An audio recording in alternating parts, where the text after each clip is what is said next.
હવે ગઈકાલે રાતના લગભગ 10:30 થી 11 વાગ્યાના સુમારે કૃષ્ણનગર વિસ્તારમાં જે ઠક્કરનગર વિસ્તાર આવેલો છે ત્યાં કિશોર કોમ્પ્લેક્સ જેમાં મધુવન હોટલ છે એની નીચે સમગ્ર જે ઘટના બનવા પામેલી છે એમાં હોટલ ચલાવનાર જે ભરત ઉર્ફે ભૂરો આ કામનો ફરિયાદી અને એમની સાથે રાજેન્દ્રસિંહ રાવ એ બે જણા હોટલની નીચે કામકાજ પતાવી નીચે ઉતરતા હતા. ત્યાં નીચે આ કામના આરોપીઓ જયેશ ઉર્ફે કાળુ, સાગર અને દીપક આ ત્રણેય જણા બેઠેલા હતા.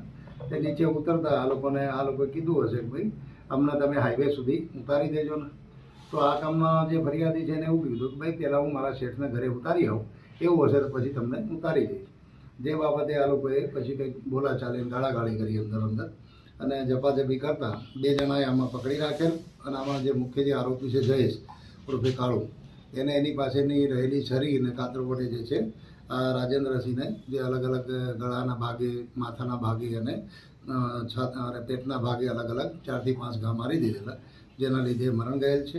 અને બીજા જે આ કામના ફરિયાદી છે એ બી ઇન્જર્ડ થયેલી છે આમાં સમગ્ર જે બનાવ બાબતમાં. અને આ રીતનો જે છે સમગ્ર ઘટના છે.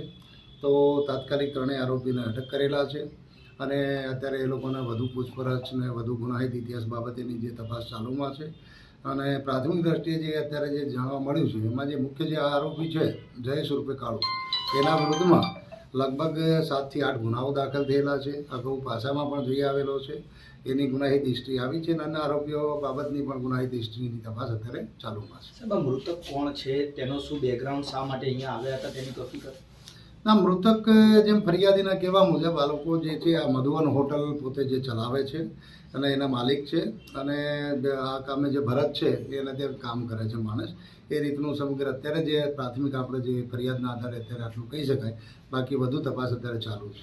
સાહેબ, હત્યા હોટલના માલિકની થઈ કે એની સાથે કામ કરનાર કર્યું?